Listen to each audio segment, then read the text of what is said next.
Welcome. This is the VAAP Unlock presentation. It's a guide to the new alternative assessment participation tool.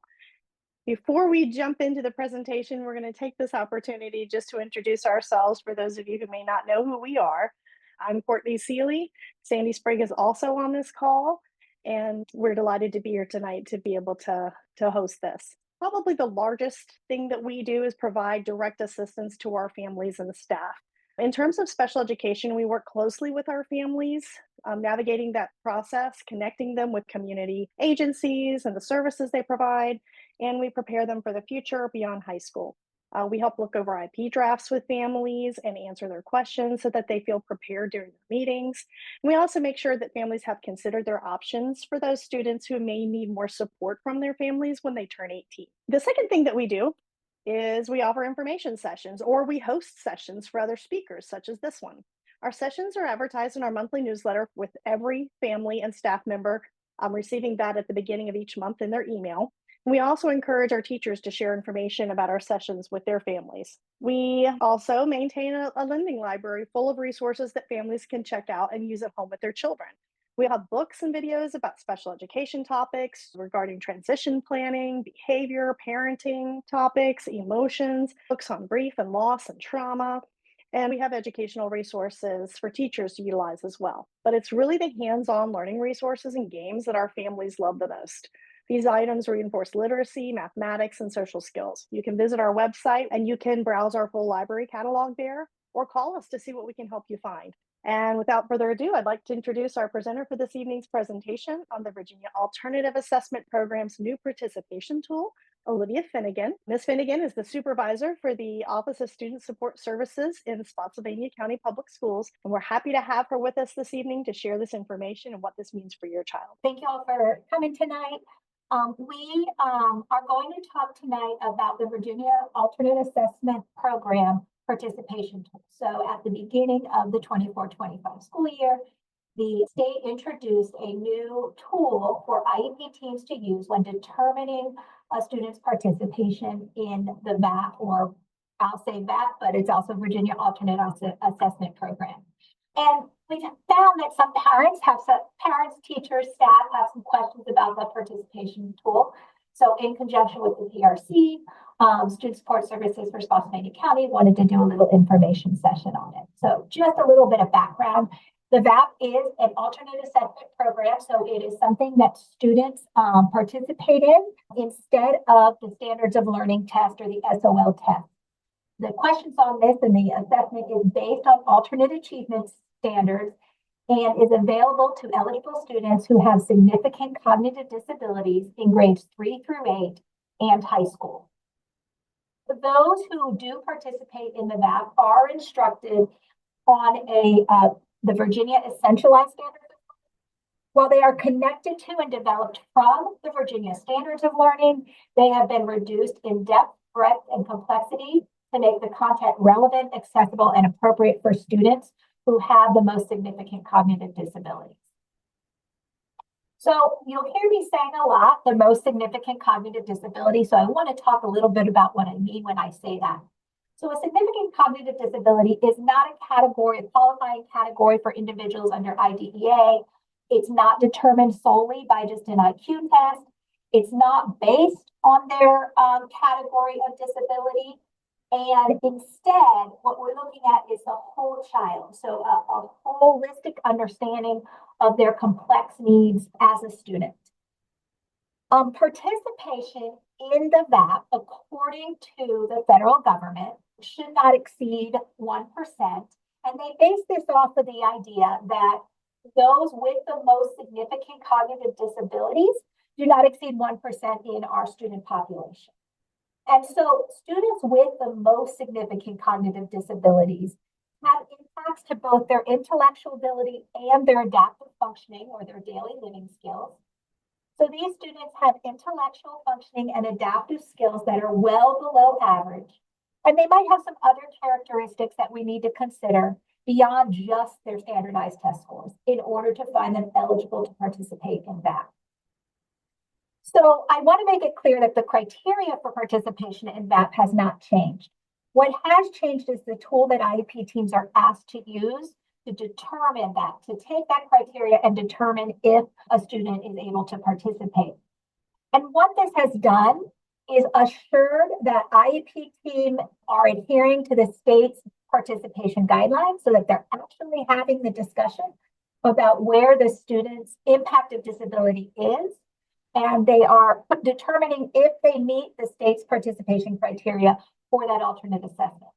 The other thing that it does is assure that the schools, that the LEA is having, informing the parents about the implications of their child participating in the VAAP assessment, because there are some short-term, long-term, and longer-term implications, which we will discuss. So here's why this matters. So the IEP team does need to identify the appropriate students who are being assessed through the VAAP assessment because of these implications. So first, there's a short-term implication. The short-term implication is that the instruction that they are receiving is going to be less in depth, breadth, and complexity than that of their typical peers who are being instructed on full SOL, the SO standards of learning. Longer term, what this might mean is that the student who participates in the VAAP will most likely not meet the requirements for a standard or advanced studies diploma.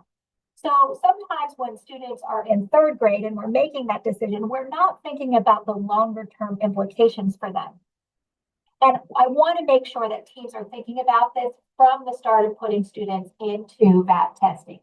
So if we're looking at VAAP testing in third grade, we need to understand as an IEP team that that means most likely the student will not meet the requirements to achieve a standard or advanced studies diploma.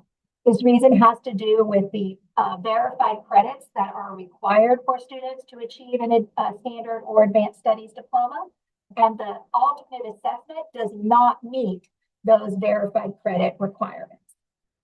Longer term, we also need to think about the student post-graduation, what their eligibility for colleges, financial aid, some post-secondary training institutions, vocational schools, and also the military. So students who do participate in the alternate assessment most likely will receive an applied studies diploma, and receiving that diploma limits their eligibility for some of these things.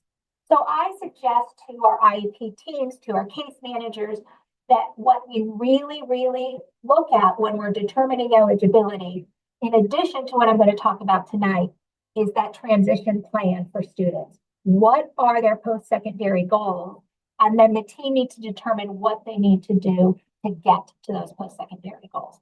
So really focusing in, even in the early grades, on what is the plan for them after graduation. And I know when they're 6, 7, 8 years old, we're not really thinking about that, but we have to start having those conversations because the implication of having them participate in an alternate assessment can be significant and can prevent them from being able to participate or do what they want after graduation if they require some of those financial aid or vocational school or military in order to, or college in order to achieve that goal.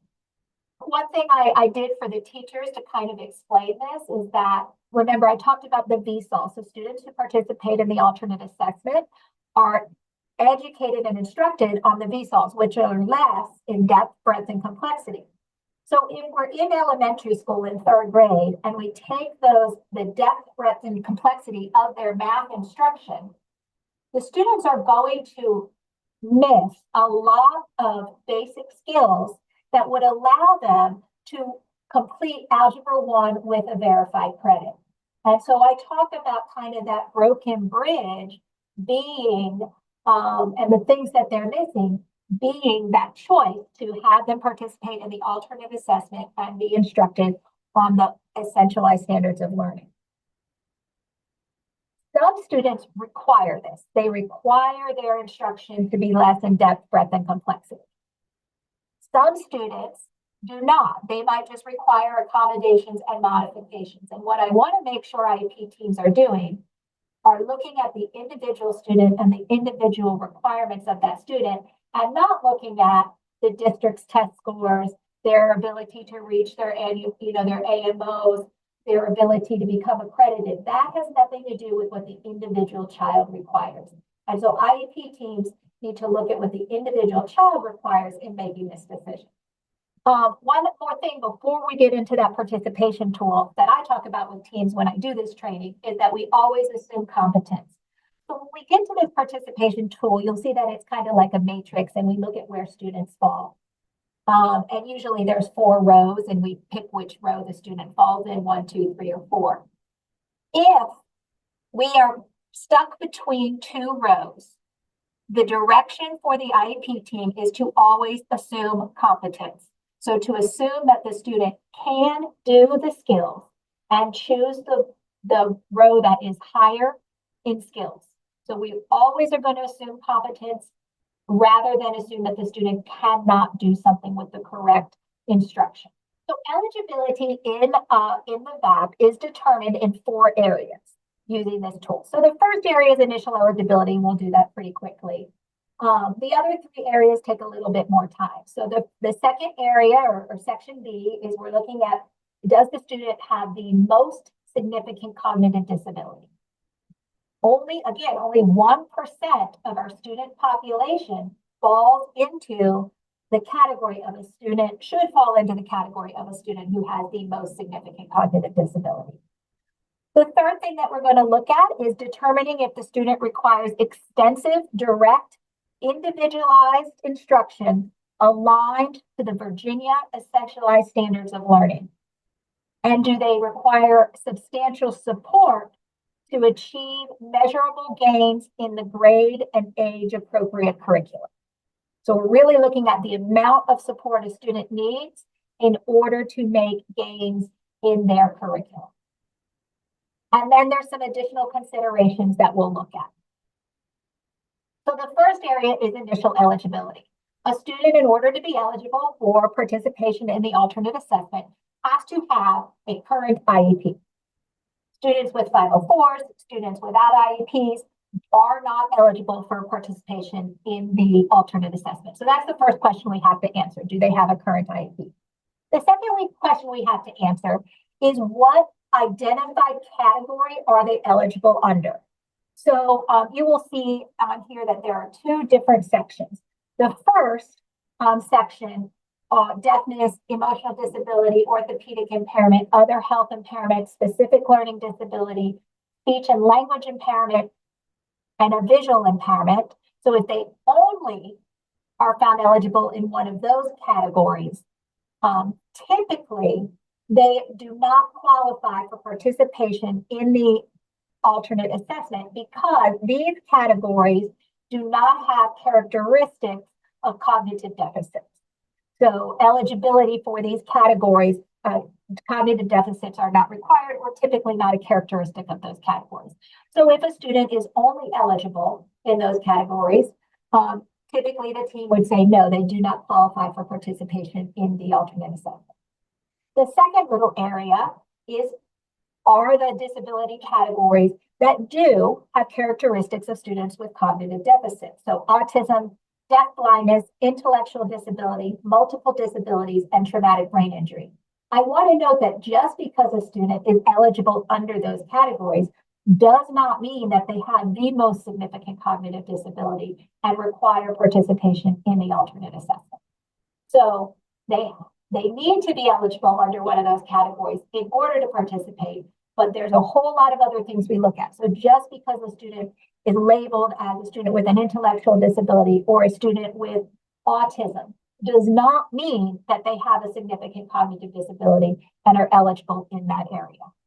All right, so section B, we are going to look at how do we determine the students who have the most significant cognitive disability. To me, this is the section that the IEP teams really need to spend a lot of time discussing. So we're going to look at 3 areas. The first is the conceptual domain. So in the conceptual domain really describes skills that are needed to communicate, apply academic skills, and manage and accomplish tasks. So we're looking at skills related to learning, language, reading, math, memory, and problem solving, those type of things. The second domain that we look at is the social domain. So this is behaviors that are needed to engage in interpersonal interactions, and act socially with social responsibility, and use leisure time. So this includes social competence, self-esteem, gullibility, naivety, social problem solving, following rules and obeying laws, and being able to avoid being victimized. We're looking at how the student expresses their needs and builds relationships. The third domain that we'll look at in order to determine most significant cognitive disability is the practical domain. So the practical domain describes behaviors needed to address personal and health needs, take care of home, classroom, work environment, and just function in the school and community. So we're looking at everyday life and self-care skills. You might look at things like dressing, hygiene, routines, and their safety.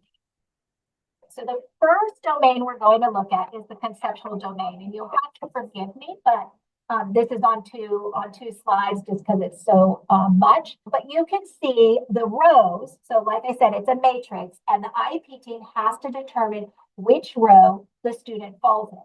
You're going to look at the skills.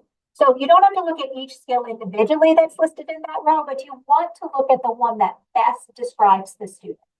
So conceptual one is a student who's really on grade level academically in all content areas. They have age-appropriate, receptive and expressive skills. They're able to express themselves, make independent choices, exhibit self-control. They look like a typical age-appropriate student. Act like a typical age-appropriate student. Conceptual two, these are students who have some difficulty learning content in the SOLs, but with supports and interventions that are in their IEP, they're making progress on grade level curriculum, and they are learning. They may require additional practice. They may require some direct instruction from the teacher, especially to kind of generalize those skills across settings and into their daily living activities. But for the most part, they're getting it, and they're typically age appropriate, and they don't look that different from their typical peers. They might have some expressive and receptive communication skill deficits. They could use a communication device. In using it, they use and understand language. So we're seeing that they can follow simple rules, directions. They can use and understand language. This might be a student who was referred initially for evaluation for special education sometime during elementary school due to academic difficulties. So maybe they were in second grade, third grade, and their teacher saw some difficulties, even first grade, and they were referred for evaluation in special education and found eligible. But up until then, they probably looked like a typically developing child. Conceptual three is students who have difficulty learning grade level academic content areas across all subjects. So these are students with global academic issues and sometimes require multiple tiers of intervention, accommodations, and modifications. These are students who really struggle to generalize skills outside of the classroom where they are, even with some assistance and practice. They have difficulty communicating their wants, thoughts, and needs, but they understand receptive language, that when people give them directions or speak to them, they are able to understand that receptive language. They can follow directions and routines without significant assistance. Might need some prompting or things like that, but not without significant assistance, they're able to follow directions and routine. Again, this is a student who was most likely referred during preschool or kindergarten based on developmental differences. So at a pretty early age, they were referred for evaluation for special education services. Conceptual four, this is our students with the most significant cognitive disability. They have significant difficulty with learning academic content and may require instruction that is designed by clustering grade level standards into life skills, units, things like that. They really find difficulty in participating in the grade level standards of learning and require significantly modified curriculum to do that. And they're most likely they can't generalize skills outside of settings, outside of the classroom. They're not able to express their wants and needs and not always able to understand messages conveyed by others as well. So you've got expressive and receptive language deficits there. And they most likely require adult assistance in order to communicate in the school building. You're also going to see layers of support. You're going to see accommodation, scaffolding. You're going to see a lot of assistive technology just in order to follow directions in daily routines. You might see some hand over hand usage. Most likely, this student was identified as an infant or toddler and received interventions in early childhood special education programs. Just a little thought about when you as a parent bring a student, when you come to this IEP meeting to speak with the team about your student, some things that you can share with the team in making the decision of what row this falls on is, how does your child best learn at home? What challenges do you see when they learn new home routines?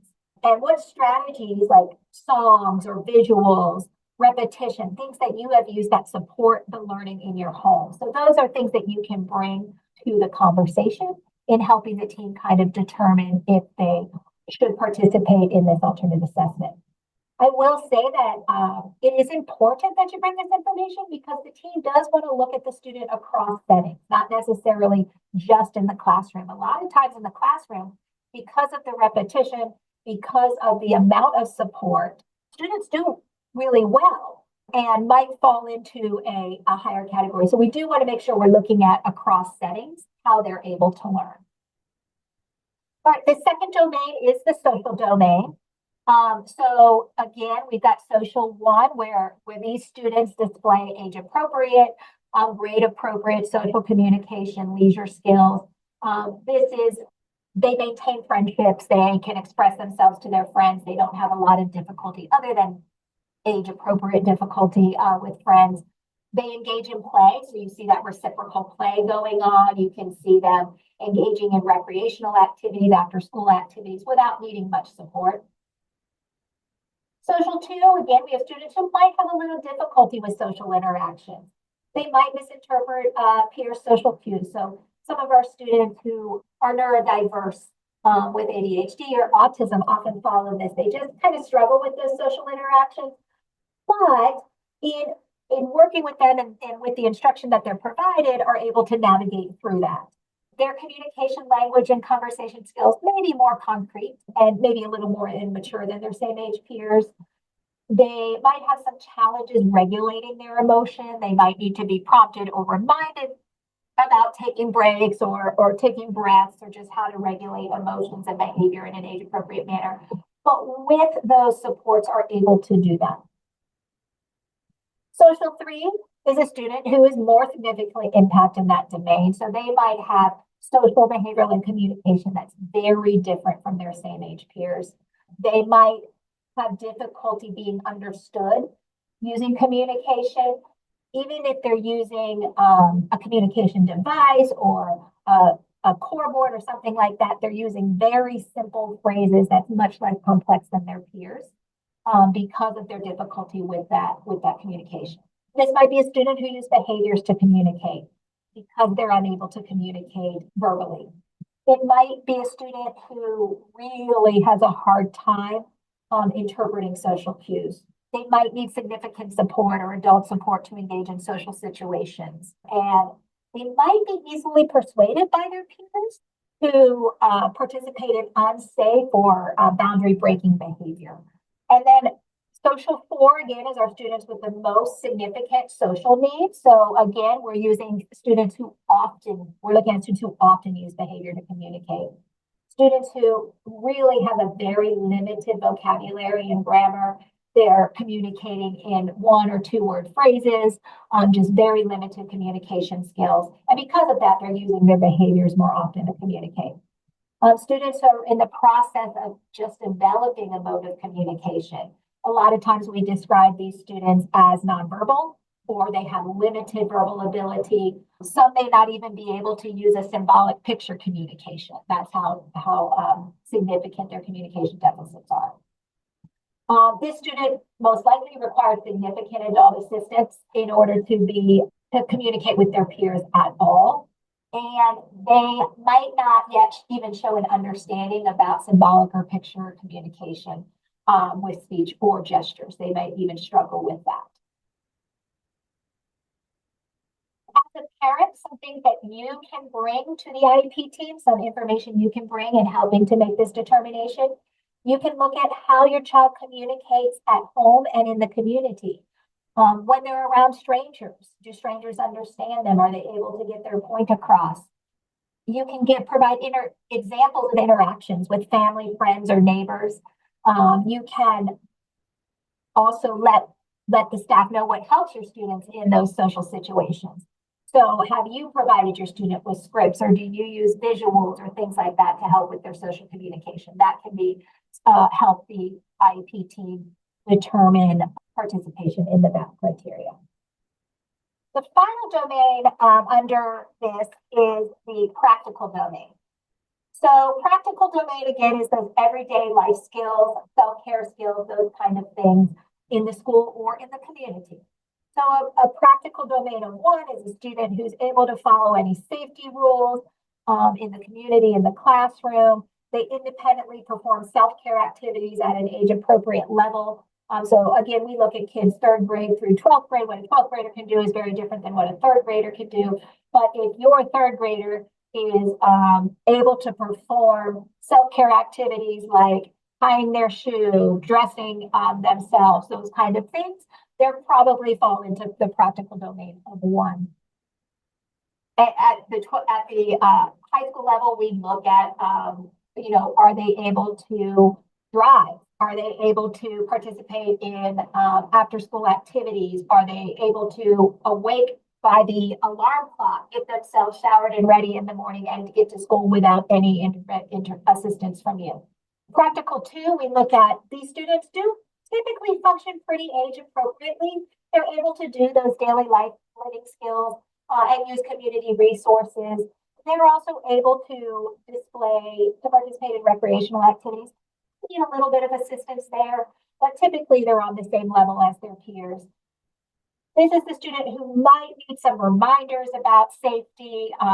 They might be a little impulsive about things, kind of needing those extra reminders, but they're still, pretty typical age appropriate skills. Practical 3, these are students who need a little bit more support for personal needs. So they may need some prompting or explicit teaching, like the steps of brushing your teeth. They may need visuals for that to remind them. They may need cues from either verbal or nonverbal cues from an adult to help them wash their hands or toilet. They also may require additional support for recreational time. They may need some assistance there in participating in recreational skills. Again, this is a student who most likely needs support for safety and navigating, whether it's the school, whether it's a community place, an unknown place. And this is really where parents are kind of helpful in bringing that information about how they navigate their community. Practical 4, again, is our students with the most significant cognitive disabilities. So that student requires significant support and direct instruction across all activities of daily living. For example, they need support with meals, with dressing, with bathing, with toileting. They're going to need support with all that. Most likely, they're dependent on others for physical care, health, and safety. They require intensive teaching and ongoing support for recreation and navigation skills, just because of now, it's not their physical limitations that they are requiring the support. I do want to make that clear. So we have some students who, need support for health or physical care because of their physical limitations. This is because of their cognitive. In this area, we're looking at their cognitive needs, that they need that help and support. So want to make sure the team is really looking at the cognitive needs. Are they able to understand why they need to do that?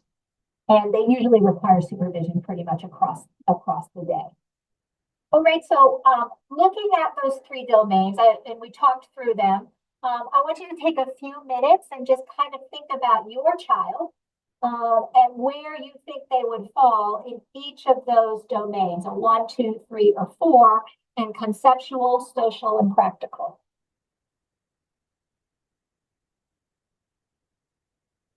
I have found in working with teams is that students might fall in a 4 in one of the domains, but they might fall in a 2 in another domain. So their conceptual, their academic skills might be pretty weak and they might require extensive assistance. but those social skills and practical skills are actually a little higher because of the practice and support that they have had throughout their lives, and they're able to navigate their school. They're able to participate with peers in recreational activities. They're able to socialize with peers and get their needs and wants and thoughts. They're able to communicate those across. Might be a little bit more simplified, but they're able to do it, and their peers are able to understand them. Strangers are able to understand them, and so they might fall in a higher category in those areas. So what we have the teams do is kind of go through, rate the students, and come to a consensus on where the student falls. I also, again, want to use that term to presume competence. So remember, if we're not sure if a student falls in a 3 or 4, we're going to assume competence and mark them as a 3. At the end of that, the team's going to kind of look at where they are. So the decision that they have to make is that students with the most significant cognitive disabilities will have significant deficits in all 3 of those domains. So they need to fall in a 4 in all 3 of those domains in order to be able to proceed to the next section. If they do not, if they fall in a 2, a 4, and a 3, the student does not have the most significant cognitive disability and is not eligible for the alternate assessment. At the end, I'm going to talk a little bit about what this might mean, but I want to go through this tool first. So the third section that you're going to look at is their access and substantial support. So we're going to look at if a student requires extensive, direct, individualized instruction aligned to the essentialized standards of learning, and if they need substantial supports to achieve measurable gains in the grade and age-appropriate curriculum. So we're going to look at their needs in curriculum instruction and assessment. We're going to look at the accommodations and modifications that they receive, and we're going to look at assistive technology. So the first thing we're going to look at is curriculum instruction and assessment. Again, this is in 4 rows. So a student with a daily learning need of 1, present level of academic and functional performance in the IEP indicates that skills identified for specially designed instruction are aligned with grade level standards, concepts, and skills on the standards of learning. Daily learning need 2. IEP includes annual goals, and it could include objectives aligned with the SOL. Instruction and assessment are aligned to grade level targets that build in complexity towards achievement of learning aligned with the SOL. And the student's IEP requires SDI that is standards-based and includes explicit instruction in all content areas. So this student in level 2 might require some specially designed instruction and interventions in order to meet those grade level standards, but eventually they will meet those grade level standards. Daily learning need 3 is a student who might have a lot of modified grade level standards. They're working within the essentialized standards of learning. So they're working within those VSOLs. They require those modified grade level standards. Their instruction is aligned to that modified, to those VSOLs, to those grade level standards. And they need specially designed instruction, or SDI, that is standards-based, but also specially designed instruction in functional life skills, the application of knowledge and skills to work-based or community-based experiences. They require both accommodations and modifications to access curriculum. Daily learning need 4. Again, their IEP aligns to the VSOLs, so they're following the VSOLs as well as their instruction. Their assessment are highly individualized and address student-specific needs and strengths. We're looking at students who have intensive, individualized dynamic assessments. They cannot participate in kind of group classroom tests. These are students who you wouldn't give a multiple choice test to, you wouldn't give an essay test to, even with modifications. They really require individualized assessments. Again, they also need specially designed instruction and extensive accommodations and modifications to access the curriculum. So the second area within this is accommodations and modifications. We can look at 1. We're looking at IEP outlines, a list of accommodations that are appropriate. They're testing accommodations for the SOL that are already approved by the VDOE. accommodation modification 2. Again, they're getting those testing accommodations during instruction and assessments to support their access to the regular SOL assessment. 3, we've got students who are getting accommodations during the assessment, but these are really individualized accommodations, modifications, and scaffolding on those tests. So we might look at, in the classroom, we might look at taking them down from 4 choices to 3 choices, or 4 choices to 2 choices on a multiple choice test. So we're really modifying that assessment for them. And that's what they need in order to be successful on the assessment. And then accommodation 4, again, outlines students who require individualized supports, accommodations, and modifications of materials beyond what the state allows for SOL tests. Often it's because of a cognitive or physical demand required during instruction. These supports address communication, motor or sensory needs of the learner and provide the student opportunities to show what they know and can do. The last area we look at is students' use of assistive technology. So AT1 is usually a student who doesn't use any assistive technology or ever had an AT evaluation completed. AT2, these students might require some AT support. So they might require some assistive technology. They might require a speech to, or a text to speech read aloud. They might require a voice to text so that they can speak their answer and then it'll print it, put it into text for them. We're looking at, are they still making with that AT, are they able to make progress towards their goals and towards grade level curriculum? A student with AT need 3 is a student who absolutely requires assistive technology supports and services. So there should be assistive technology in their IEP someplace. They're identified to have that support for academic instruction, communication, daily living, could be seating or positioning, mobility, sensory, all those things. And or the student is currently learning to use or is independently using AT as a scaffold to access their learning environment. And then AT4, again, is a student who requires multiple assistive technology supports and services across most domains. It might be challenging to figure out what type of assistive technology works for them, despite having done a comprehensive assessment. And these are the students who we test different devices on often to kind of see what will work for them and how we can get them to be able to access that curriculum. They absolutely require person-dependent supports and scaffolds. So they require that adult assistance, even with the assistive technology, in order to access the test or the curriculum. So with this, the student has to fall in row 3 or row 4. And if the student falls in row 3 and row 4 in each table, then they are eligible to proceed to section D. So we're still going along. If they fall in row 1 or row 2 in the curriculum instruction assessment, the accommodations and modifications for the AT need, they fall in 1 or 2 in any of those areas, then they are not considered eligible for the alternate assessment. So section D is just additional consideration. Section D is really telling us what we cannot find the student eligible for participation in the alternate assessment because of. So it's saying we can't solely because of their disability category, their educational environment, or their instructional setting. So just because they have an intellectual disability, because they're in a public separate or private day school, or because they're in self-contained classes, we cannot say, well, then they have to participate in the VAAP.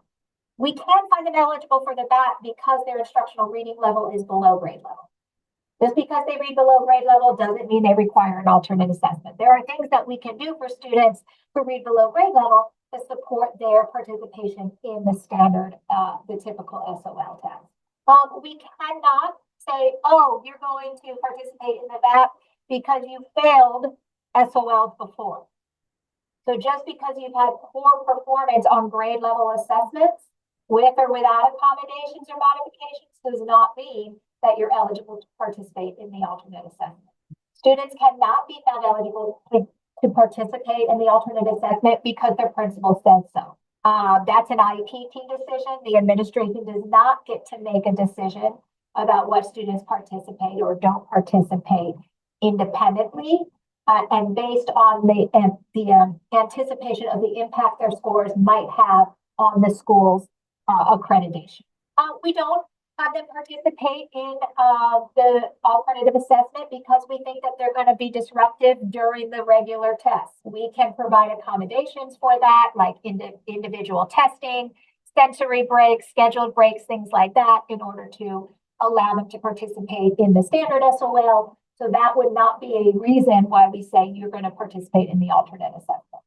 We do not find them eligible to participate in the alternate assessment because they have poor attendance or lots of absences. That is not a reason that we can find them eligible for participation in the alternate assessment.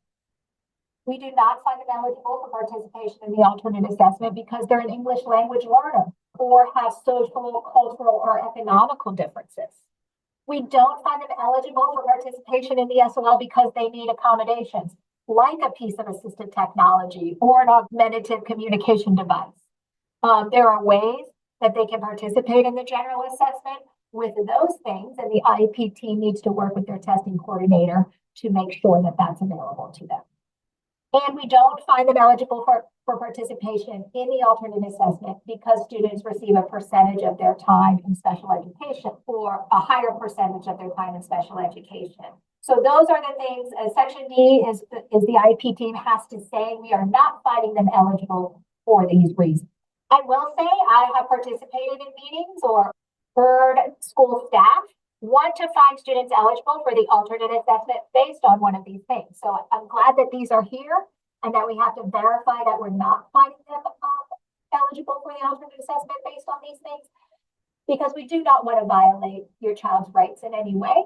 And again, we want to assume competence and go back to that, make sure that the implications of participating in that are not affecting students who need to receive a standard or advanced studies diploma because of their transition goals. Oh, I forgot the last one. We cannot, just because they have vision or hearing problems, cannot find them eligible for participation in the alternate assessment. But just some takeaways that I want to make sure that you take with you. One, the criteria for VAAP has not changed. It has been the same since I started teaching about 23 years ago. The state used to have a tool that was called the Learner Characteristics Inventory that IEP teams were supposed to go through. What I found is that probably 80% of the time they didn't use that and they kind of just had a discussion. This tool is now embedded in IEP documents and has to be completed by the IEP team rather than just that quick questionnaire that had to be completed. And so we're really encouraging IEP teams to have a very full discussion on participation. The guidance is provided so that teams are having a more in-depth and meaningful discussion about students. The decision-making tool is meant to serve as a guide and support individualized education teams in determining what assessment is appropriate.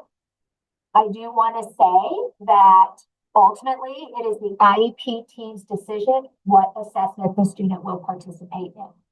So as long as they're having those meaningful discussions and looking at the data, then the IEP team can come to the decision for what the student requires as far as assessment participation. So you will never have me, even though I oversee kind of the alt assessment participation, I will not be coming to IEP teams if they've had that meaningful discussion and questioning their decision in any way. Some students currently accessing the VAAP may not meet the most significantly positive impact criteria that's provided by the state. This does not mean that all of a sudden the student has to start participating in general classes with grade level curriculum. IEP teams still determine what services a student requires. They still determine where they will receive those services, and they still determine what goals the student works on. So a student can still work on that essentialized standards of learning, those skills that are less in depth, breadth, and complexity, if the IEP team determines that that is required. And then we can talk about how they will be assessed in the IEP team meeting. If there's other things that we can do to support assessment. if they have to participate in the SOL. Again, only students with the most significant cognitive disabilities are eligible to be assessed through that alternate assessment program. I will say this was introduced at the beginning of this year. The state did say in our training that they recognize that implementing this new tool is going to take a couple years. And so they have a 3-year, they said kind of they'd like to look at 3 years of before full implementation. So we have been working with our teams and training them, and we will continue to provide that training to our teams. And myself and some of our building coordinators are supporting some of the more difficult discussions that teams are having and kind of trying to figure out what best meets the needs of students.